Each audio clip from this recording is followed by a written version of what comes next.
Hello students, आज के video के अंदर हम डिस्कशन करेंगे S block, P block, D block and F block elements की सभी प्रॉपर्टीज को।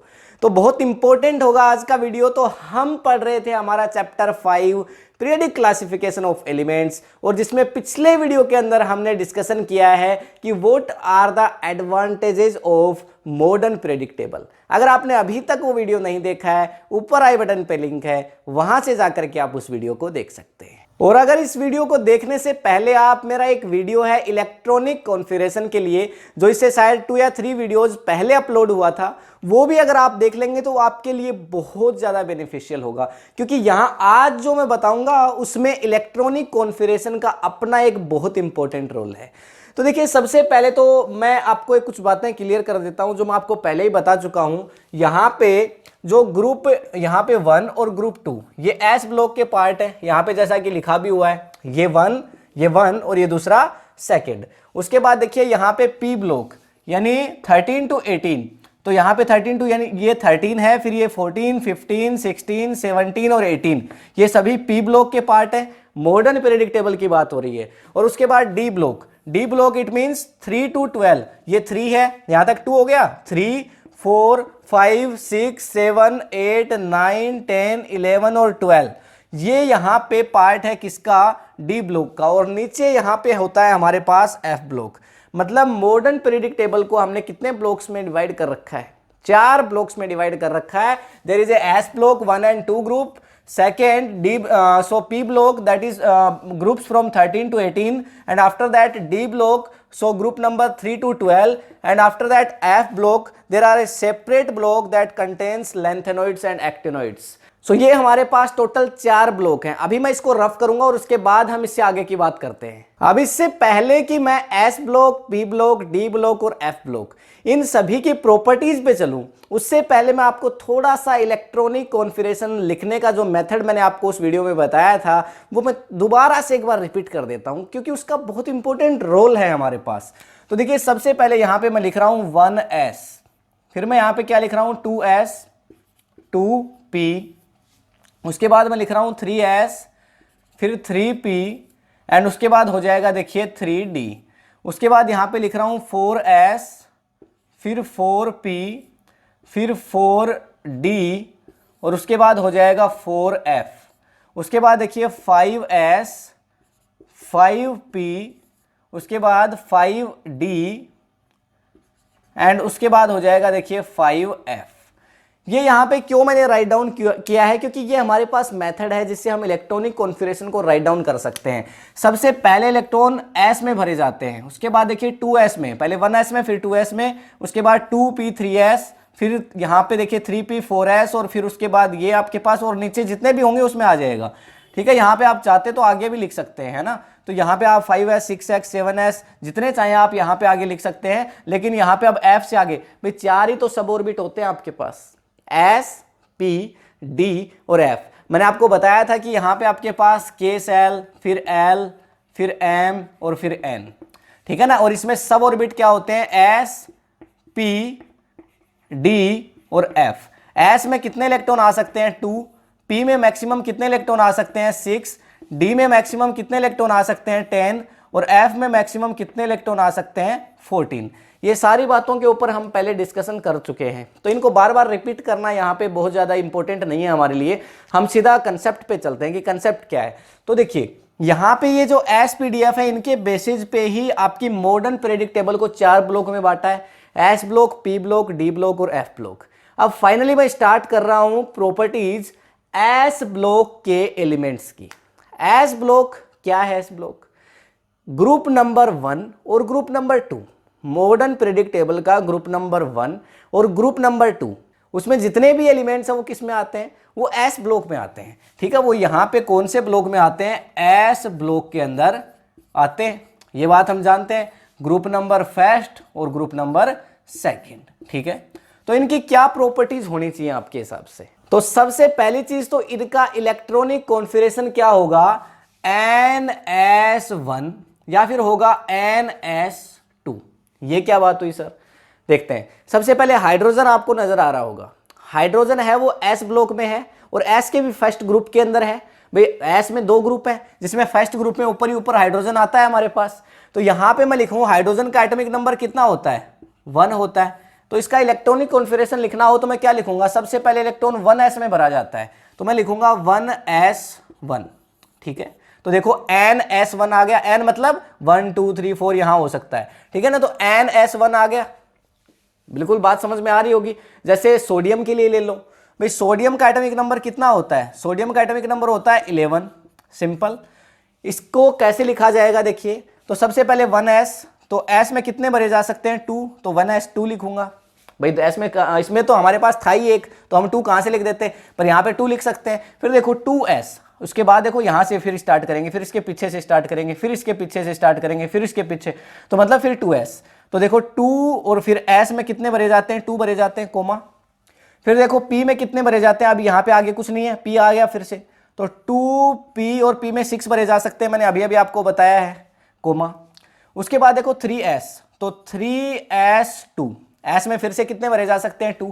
अब इसके बाद कौन आएगा, देखो 3p, तो कोमा यहां पे आ जाएगा 3p। अच्छा इलेक्ट्रॉन कंप्लीट तो नहीं हो गए, 2 and 2 4 and 4 and 6 10, और यहां पे ही कंप्लीट हो चुके हैं। देखो क्या हो जाएगा 3s1 और 11 इलेक्ट्रॉन हो चुके हैं। हमें पता है जितना जिसका एटॉमिक नंबर होता है, एटॉमिक नंबर क्या चीज है, मॉडर्न पीरियोडिक टेबल में जिस पोजीशन पे जो कोई एलिमेंट आता है वो उसका एटॉमिक नंबर है। अच्छा, तो जिसका जितना एटॉमिक नंबर होता है उसके पास उतना ही नंबर ऑफ इलेक्ट्रॉन होता है।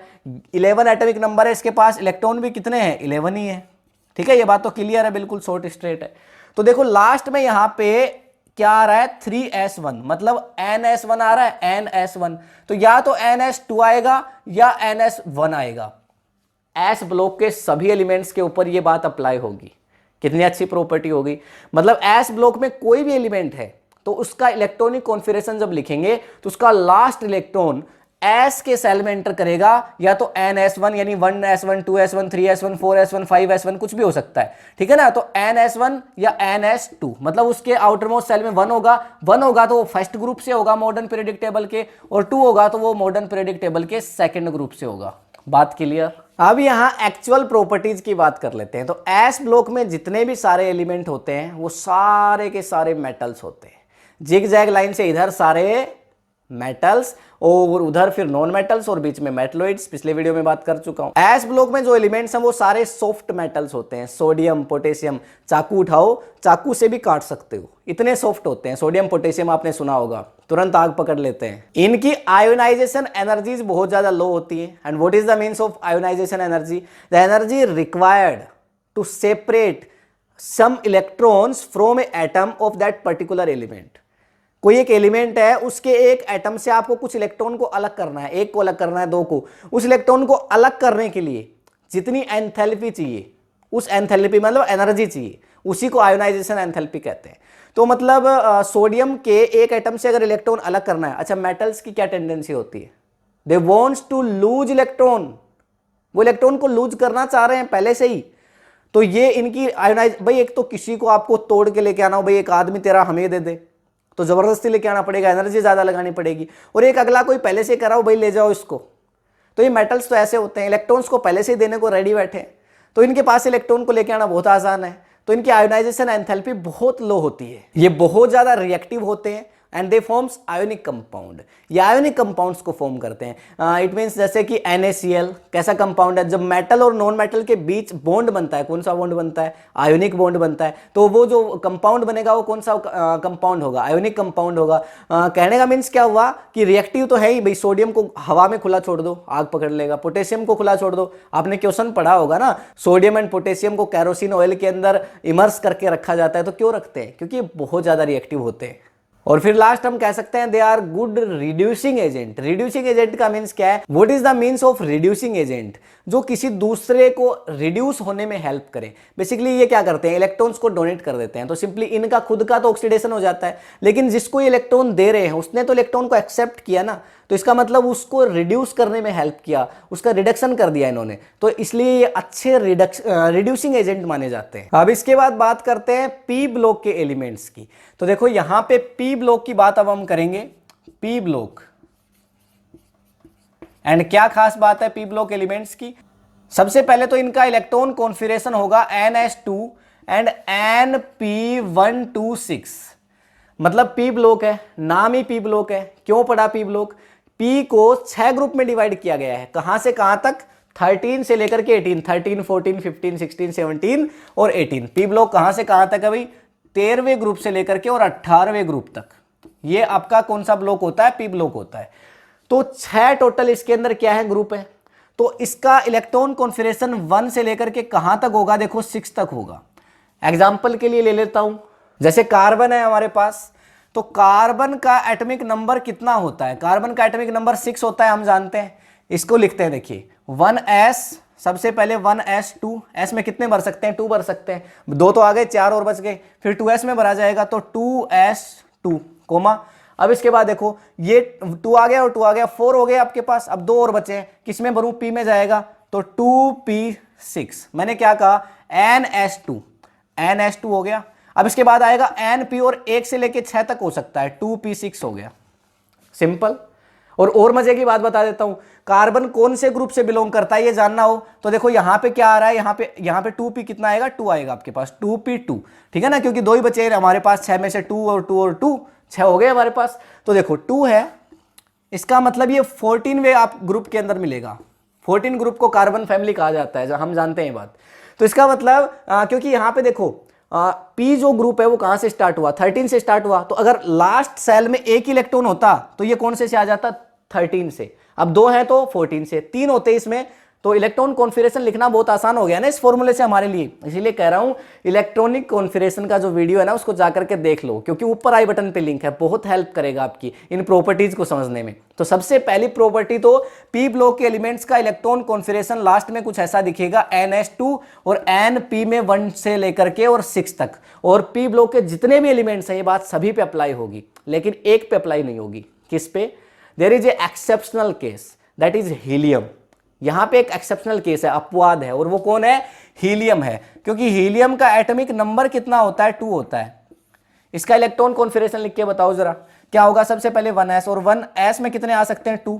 बताओ, P तो आया ही नहीं, और हम तो ये कह रहे थे। तो ये एक एक्सेप्शनल केस है जो इस बात में जो हम कह रहे हैं उसमें फिट नहीं बैठता है। सिंपल।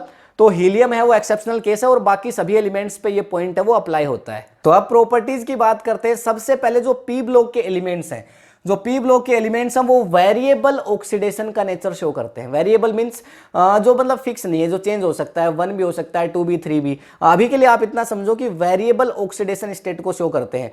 मतलब इनका ऑक्सीडेशन स्टेट है वो फिक्स नहीं है। जो S ब्लॉक के एलिमेंट्स हैं उनका ऑक्सीडेशन स्टेट है वो 1 और 2 फिक्स होता है, पर इसमें ऐसा नहीं है। और ये क्या है आप 11th क्लास में पढ़ोगे आगे चल के। ये दोनों तरह के कंपाउंड्स को फॉर्म कर सकते हैं, आयोनिक कंपाउंड्स को भी फॉर्म कर सकते हैं, और साथ ही कोवेलेंट कंपाउंड्स को भी फॉर्म कर सकते हैं। S ब्लॉक वाले एलिमेंट्स आयोनिक कंपाउंड्स को फॉर्म कर पा रहे थे, पर ये दोनों तरह के कंपाउंड्स को फॉर्म कर देते हैं। और इसका रीजन क्या है? देखो थोड़ा सा P ब्लॉक को देखो आप, इसमें मेटल्स भी हैं, इसमें नॉन मेटल्स भी हैं, और इसमें मेटलॉइड्स भी हैं। मेटल्स भी हैं, नॉन मेटल्स भी हैं, और मेटलॉइड्स भी हैं।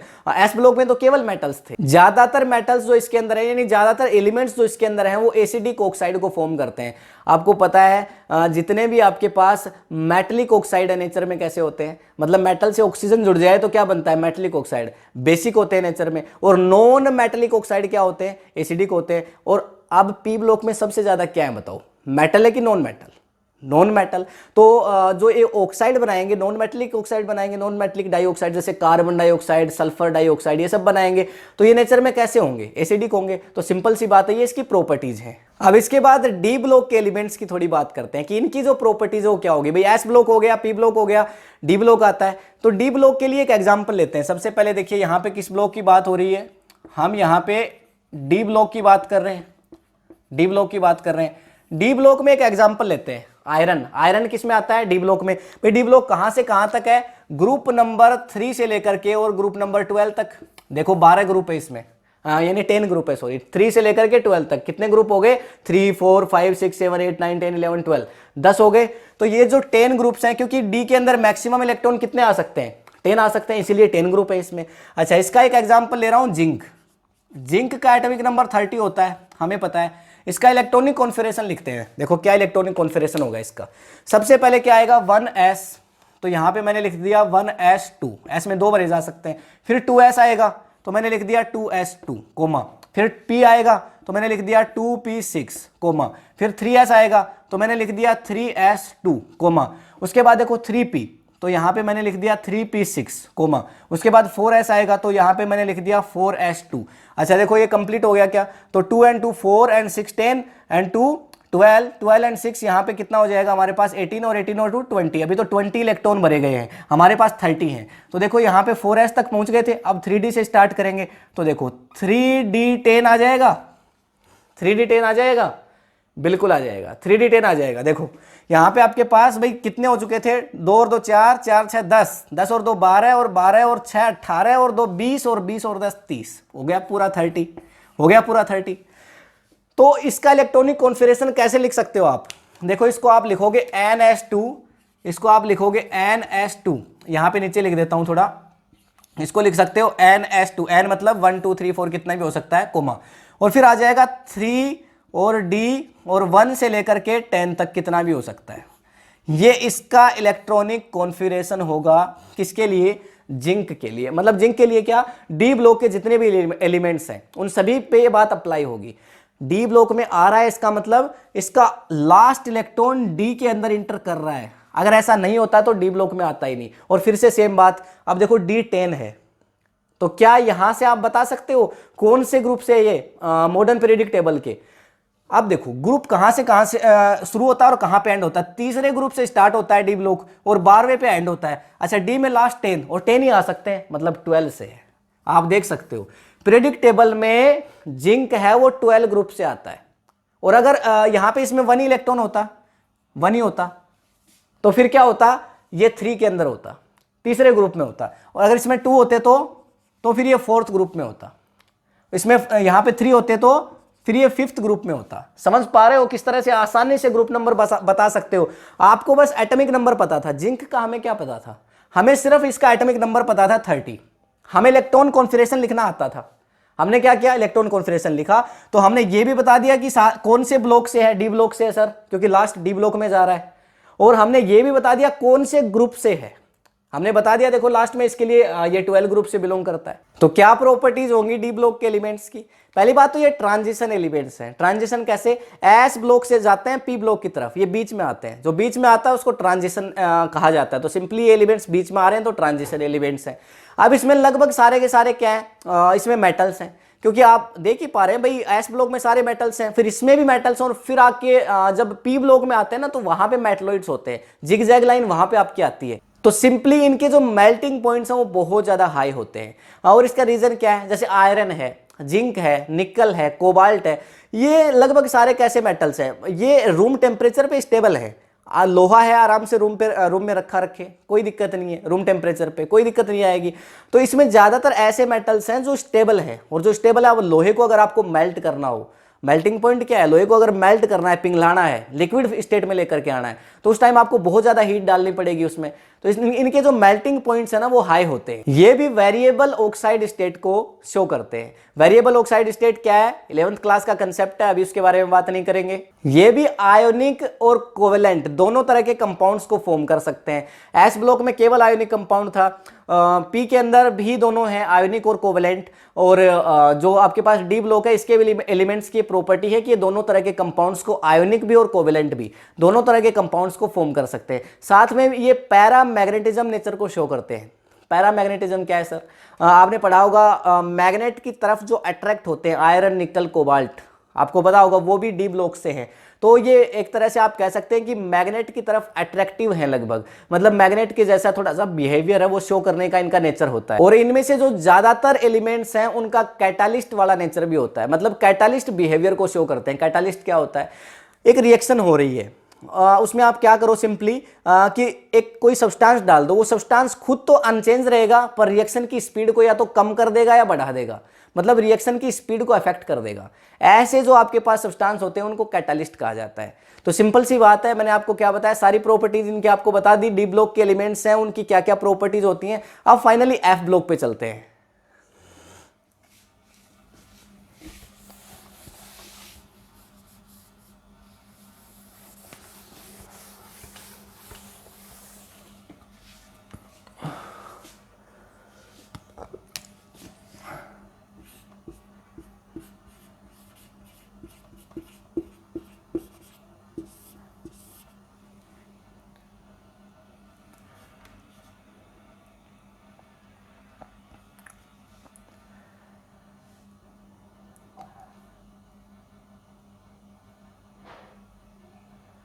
एफ ब्लॉक के जो एलिमेंट्स हैं उनका इलेक्ट्रॉनिक कॉन्फिगरेशन आपको मिलेगा।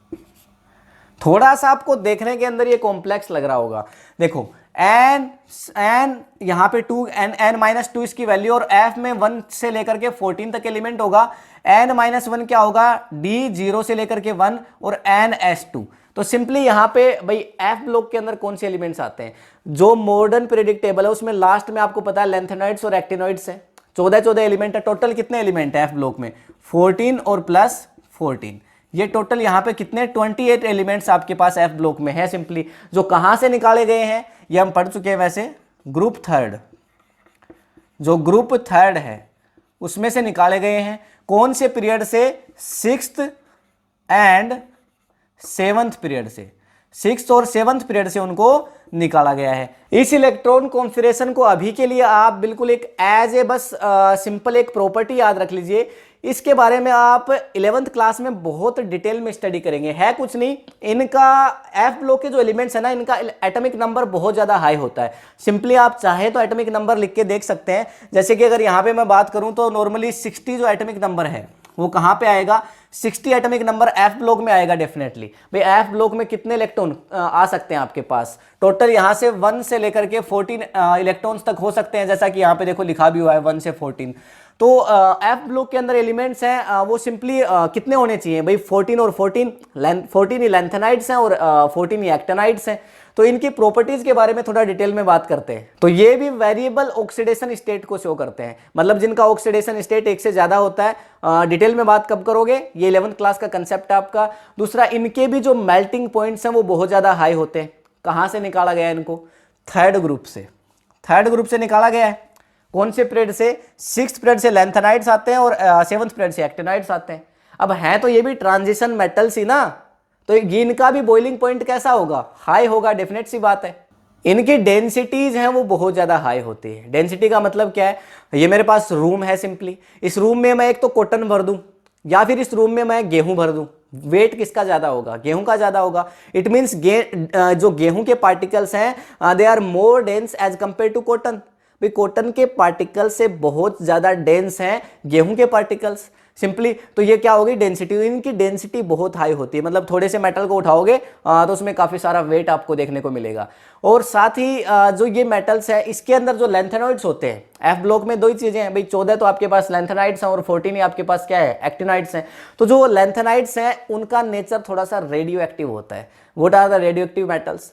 So we can say that they produce alpha particles, beta particles, gamma particles. All over we can say that they produce radiation. तो वो रेडिएशन को प्रोड्यूस करते हैं।